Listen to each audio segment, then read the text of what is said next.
Hi everybody.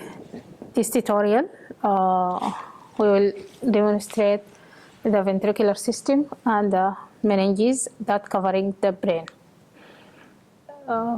First, as you know from the development or the embryological background, that the nervous system, the central nervous system actually is a tube, and this tube by default is contain a cavity.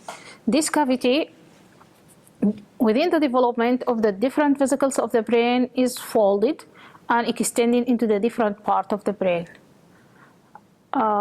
Each part of the brain or each developmental vesicles has its own cavity.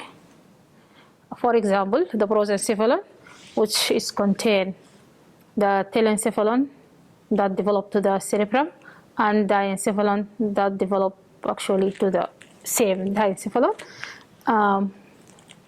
It contains the lateral ventricle and the third ventricle. Okay, and the mesencephalon developed to the cerebral aqueduct, and the myelencephalon developed to the fourth ventricle. The cavity of the myelencephalon developed to gives fourth ventricle. Now we'll start with lateral ventricle. As you see here, lateral ventricle is the largest cavity within the brain. It covers the different loop of the cerebral hemisphere. It extends from the frontal lobe, parietal, occipital, and then to the temporal lobe. It is roughly C-shaped.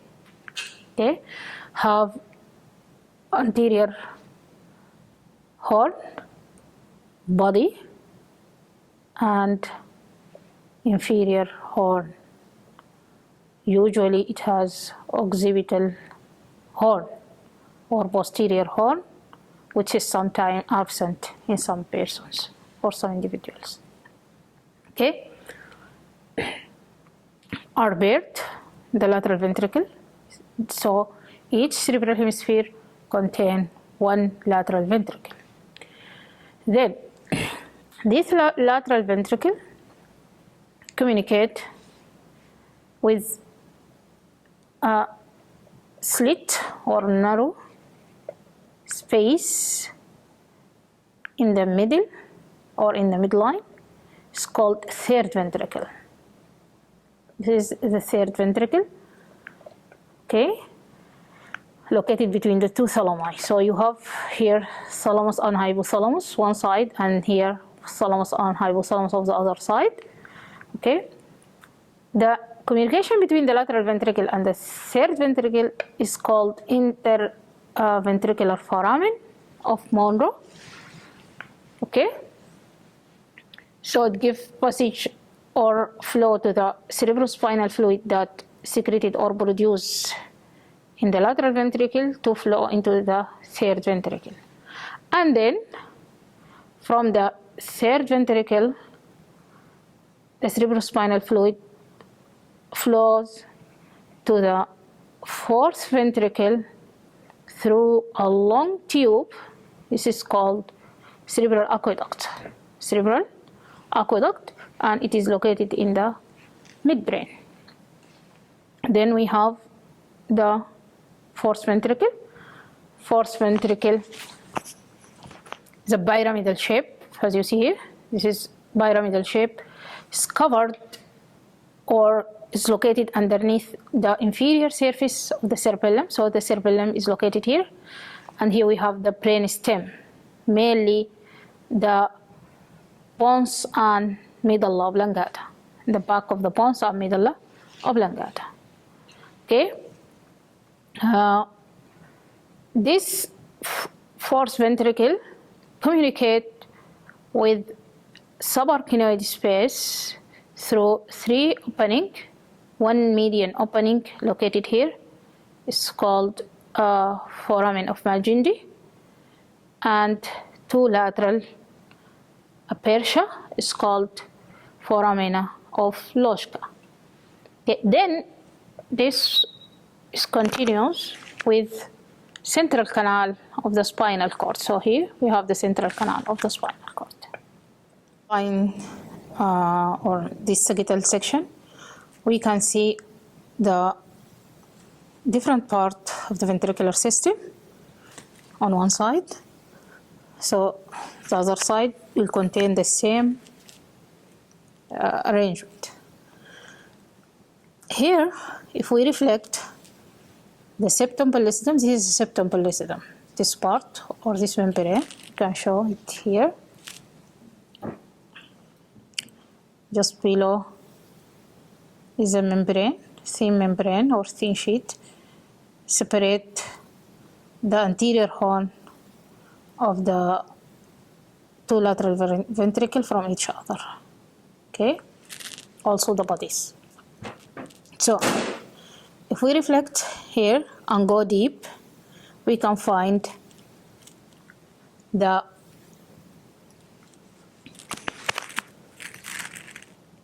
anterior horn. This is anterior horn, okay,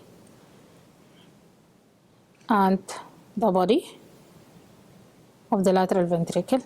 Okay, this is deep to the septum pellucidum. Septum pellucidum must be here. So the cerebrospinal fluid flows from the lateral ventricle to the third ventricle here, third ventricle, through the interventricular foramen here. This is a space of the interventricular foramen. I can show you here. Okay, through this foramen, the cerebrospinal fluid flow to the third ventricle in this space. Actually, the third ventricle, as I said, is a narrow slit between the two sides of the brain. Okay, in the midline, is a midline structure. Okay. Then, from the third ventricle, again, the cerebrospinal fluid pass through this narrow tube at the posterior aspect of the midbrain. This is called cerebral aqueduct here. This is a cerebral aqueduct. Okay, just anterior to the rectum of the midbrain. Then here is flow to this pyramidal space. Okay, there's a fourth ventricle. There's a fourth ventricle. Okay, from the fourth ventricle, again, either it or it flows to the outside, to the subarachnoid space here. This median aperture is called Meninges foramen, and we have two lateral here, deep. Okay, two lateral foramen, foramen of Loschka, one in each side. Okay. Also, cerebrospinal fluid continues through the central canal. This is the central canal of the closed medulla and continue in the central canal of the spinal cord. I will demonstrate a little bit in the boundaries of each or the relation of each ventricle, just a little bit, and you find the details in the hand note. Okay. The lateral ventricle, okay, is surrounded completely by the corpus callosum, okay, and anteriorly also the genu of the corpus callosum make the anterior limit, and the splenium caused the posterior limit. Locate medial again, medial to the lateral to the septum pellucidum. Okay, the thalamus form part of the floor.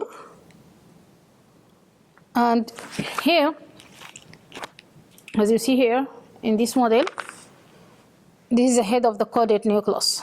This is a caudate nucleus. Actually, the caudate nucleus follow the same shape or the C shape of the lateral ventricle. Okay, so caudate nucleus form part of the lateral wall of the lateral ventricle. Okay, here you see the occipital horn.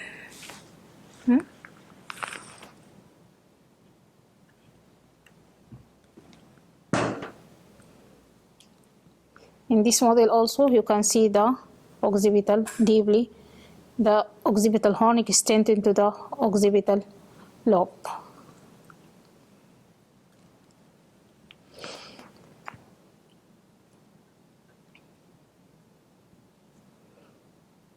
Also, note the cerebellum form the roof of the, or the velum cerebellar from the roof of the fourth ventricle, and the rhomboid fossa. Rhomboid fossa, actually the back of the pons and middle oblongata form the floor of the fourth ventricle. In this coronal section, we'll show part of the lateral ventricle or ventricular system that will appear in this section, okay, and the other related structure. So here, when you show the septum pellucidum, that means you are in the anterior part or at the level of the anterior horn of the lateral ventricle. Also, if you see the anterior commissure, this is more confirmation that you are at the anterior horn. Okay, so the section will appear, or the anterior horn will appear triangular in shape, and the two anterior horns are close to each other, only separated by the septum pellucidum. Okay. The lateral wall is formed by the head of the caudate nucleus. Here in this coronal section, also we are at the level of the posterior horn. It's very clear to you, this is the cerebellum. Okay, so, and also the two horns are far away from each other. Also the optic radiation is very clear here. I will start with the first outer layer. It's called dura mater, and as you see, dura mater is a tough membrane, a tough fibrous connective tissue that cover the different part of the brain. Actually, the dura of the brain is consist of two layers. The outer one is called periosteal layer. You can see here this part, this tough part is the periosteal layer, and it is closely adhered to the inner surface of the skull. Okay, this part here, actually the outer one. Okay, then we have the dura mater proper or meningeal layer, and this form the inner surface here. We have the dura mater proper, and this form the inner surface. So this tough membrane here has two layers. The outer one is called periosteal layer, the outer. The outer is called periosteal layer, and the inner is called dura mater proper or meningeal layer. Okay, those two layers are closely adhered to each other, but in different parts of the brain they are separate and form space, or what we call dural sinuses. We will talk about it later. Now, the preosteal layer send folds, okay?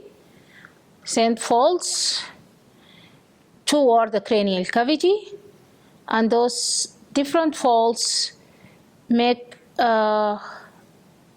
different compartment in the brain. So the preosteal layer send septa. We have main 4 septa.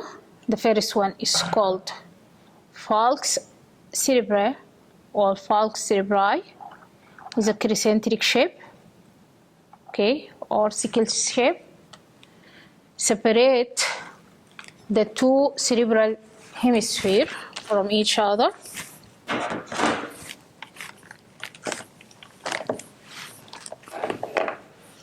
This is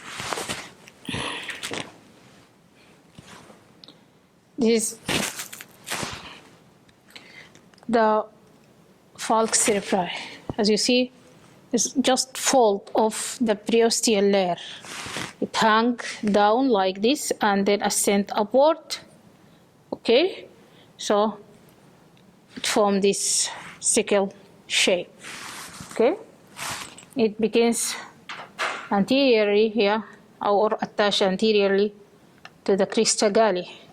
Okay, and then it has convex edge and free concave edge. Okay, the convex edge is attached to the preosteal layer.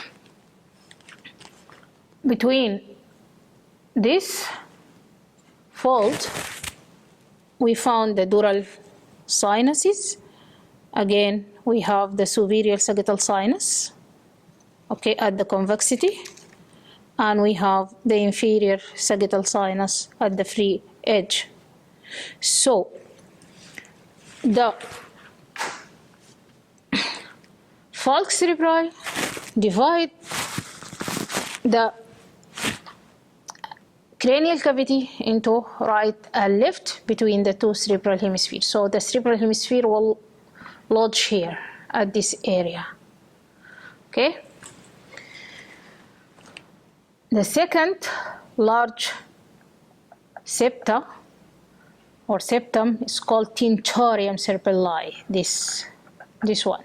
This is a tentorium cerebelli, and as you see, is make a cover above the posterior cranial fossa,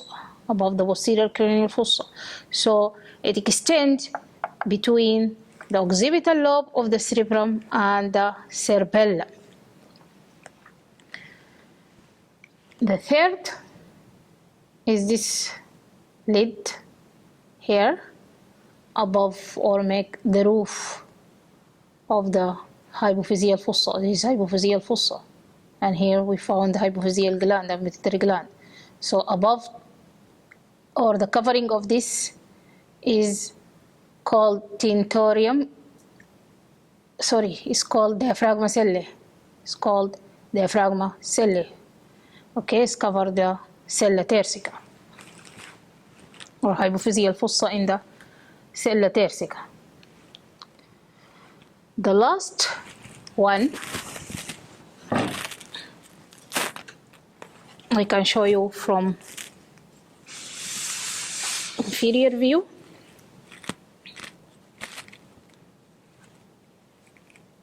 Here, this is small fold here. This is small fold. It's called falx cerebelli. Falx cerebelli again is just a protrusion here between the 2 cerebellar hemisphere, between the right and left cerebellar hemisphere. This one. See? Between the cerebellous hemisphere. Okay. So here from the inferior view, you can see a very nice tentorium cerebelli. It's just like a tent, literally. Between the 2 layers, of the dura mater, or at certain point, the two layers are separated and they form what we call dural sinuses. And this is our venous pocket, again between the periosteal layer and the meningeal layer of the dura mater. The largest one is called superior sagittal sinus. So you see here, this is a superior sagittal sinus, okay, located at the convexity of the falx cerebri, okay, in the longitudinal fissure.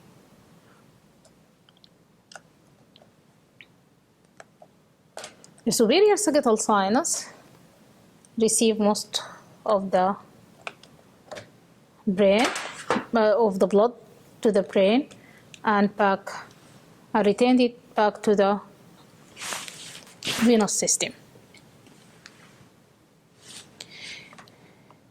As you see here, the superior sagittal sinus has small protrusion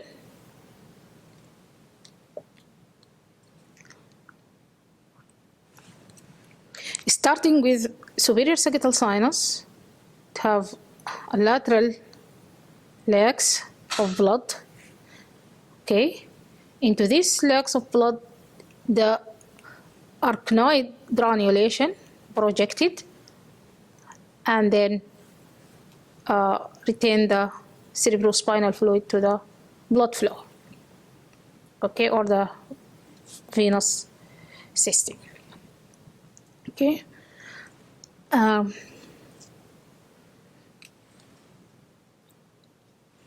The superior sagittal sinus run backward and drain mainly to one side of the transverse sinus, mainly the right one. In the free edge of falx cerebri, we found the inferior sagittal sinus. This inferior sagittal sinus has continuation as a straight sinus. Both of them, they are just lie within the meningeal layer of the dura mater. So they have no relation to the periosteal layer. This is the only two exceptions, have no relation to the periosteal layer. All the dural sinuses are between the periosteal layer and the meningeal layer, except the inferior sagittal sinus and the straight sinus. They have nothing to do with periosteal layer. So mostly the superior sagittal sinus drain to the right transverse sinus, okay. Then the inferior sagittal sinus continue as straight sinus and also drain into the confluence of the sinuses, okay. Here, this part is called confluence of sinus. This here, this area is called confluence of sinus, okay. It is the site where the two transverse sinus, right and left transverse sinus, are communicate or connect with each other, and it lies just anterior to the internal occipital protuberance. This is internal occipital protuberance. So anterior to it, we find the confluence of sinuses, okay. Then we have the transverse sinus, right and left transverse sinus. They make groove in the bone and then deeply ascend on the mastoid process to change into the sigmoid sinus. So this is the sigmoid sinus, okay. Sigmoid sinus also enter the posterior compartment of the jugular foramen, okay, and form the upper bulb of the upper jugular bulb, and then continues as internal jugular vein. We have additional sinuses, dural sinus. The most important one is called cavernous sinus. Here at this area is the cavernous sinus. It's just lateral to the pituitary or hypophyseal fossa on each side. It's called cavernous sinus. Okay, it's a cave-like vein. Has roof, floor, and left or right wall, or medial and lateral walls. Okay, within the cavernous sinus, as you see here, we have different structure. We have two structures pass through the cavernous sinus, and those are internal carotid artery and the abducens nerve. Abducens nerve and internal carotid artery pass through the cavernous sinus. Within the roof and then through the lateral wall, we have the other cranial nerves that pass or cross to their final destination. Those are the trochlear nerve, oculomotor, and then maxillary division and ophthalmic and maxillary division of the trigeminal nerve. All this structure, they have a direct relation with cavernous sinus. Continues in the dural sinuses, we have important pair of dural sinus located on each side of the sella turcica. Those all are called cavernous sinus. The cave-like venous pocket between the preosteal layer and the meningeal layer of durameter. Cavernous sinus has roof, floor, medial and lateral wall, anterior and posterior. Okay. Inside the cavernous sinus, we found the internal carotid artery and the abducens nerve, cranial nerve number 6. They are passed inside the cavernous sinus. Within the roof and then pass through the lateral wall to their final destination. Also, we have another cranial nerve starting from cranial nerve number 3 for the first division and second division of cranial nerve number 5. The cavernous sinus drain through two sets of veins. The first, or the superior one, is called superior petrosal, and from its name, it runs along the petrosal or petrous part of the temporal bone and drain into the termination of the transverse sinus. So it just between the beginning of the sigmoid sinus and the termination of the transverse sinus. Also, we have the inferior petrosal. I think here in this model is not clear, and this drain attached to the back of the cavernous sinus and drain into the internal jugular vein. Actually run to the jugular foramen, to the anterior compartment of the jugular foramen, and form the first tributary of the internal jugular vein. Also, we have the occipital sinus, and the occipital sinus drain to the confluence of sinuses, okay, or into the transverse sinuses. The second layer, or the middle layer, is called arkanoid matter, and it got its name that it sent small fibers to the underneath layer or pia matter, so it's like spider net. This is called arkanoid. this is a delicate membrane. It's a delicate membrane cover the entire surface of the brain, and is only separated from the dura by a potential space. It's called subdural space. Okay, but under the arkanoid, between the arkanoid matter and the inner pure matter, we have again space. This space is called subarachnoid space, and it contains cerebrospinal fluid. It contains cerebrospinal fluid.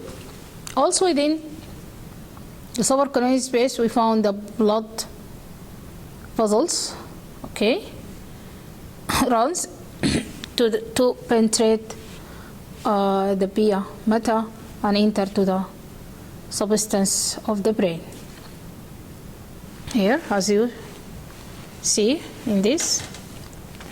So what we see here is arkanoid matter. This is arkanoid matter.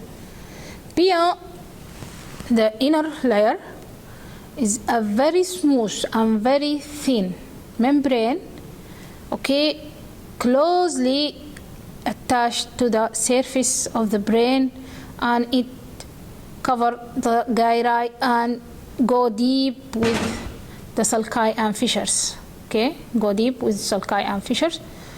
In the ventricles, the pia form what we call the choroid plexus. As you show here, I can show you this is choroid plexus in the roof of the third ventricle. Okay, it's called this is called tella choroida, and it's it's from the choroid plexus. As I said, the arkanoid form or cover the entire surface of the brain, and at a certain point it is widened, the subarachnoid space is widened and form what we call the cistern, arkanoid cistern. This is because the inconsistency of the brain surface or the contour of the brain surface and the bottom of the skull. Okay, so here we can see the cistern between the medulla and the cerebellum. We have the pontocerebellar cistern, the large cistern. Okay, and here we have the pontine cistern. Okay, pontine cistern at this space, and mainly it contains the basilar artery. Okay, then here between the two cerebral peduncle of the midbrain is the cerebral peduncle. Okay, here, so between the two sides of the cerebral peduncle we have interpeduncular cistern.